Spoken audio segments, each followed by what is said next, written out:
apa yang saya belajar pada hari ini adalah berkenaan dengan strategi untuk perubahan digital kepada company.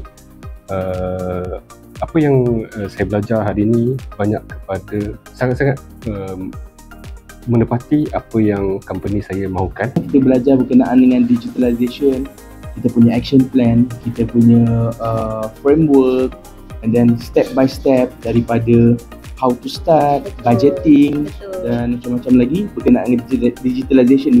Dia lebih kepada pendedahan kepada digitalization yang kita perlu buat ataupun prepare ataupun sediakan langkah-langkah untuk digitalization untuk syarikat untuk menuju ke perubahan pada syarikat kepada yang sedia ada.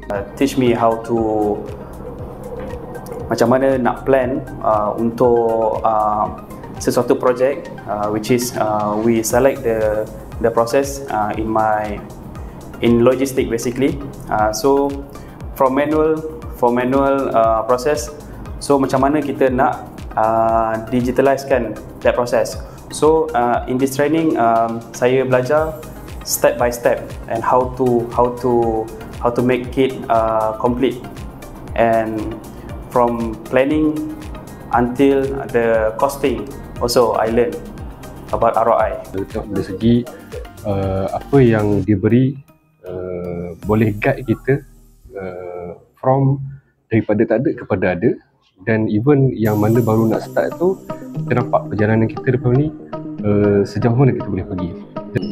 Dengan pengalaman yang dia ada ni, banyak dia kongsi dengan kami. Very knowledgeable and professional lah when delivering her training. So saya tanya apa-apa soalan pun dia boleh jawab secara smooth lah dengan dia punya experience dia. So apa-apa question saya memang dia boleh jawab. Saya sangat-sangat berhati di mana from pendaftaran sehingga akhir training ni saya nampak dia ni sangat memberi guide yang begitu baiklah.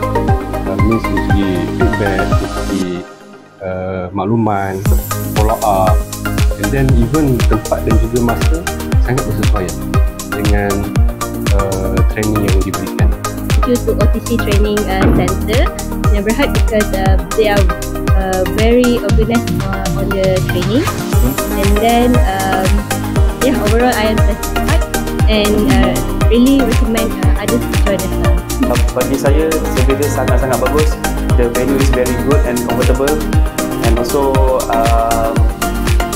the organizer also very good, and also the food is sedap lah.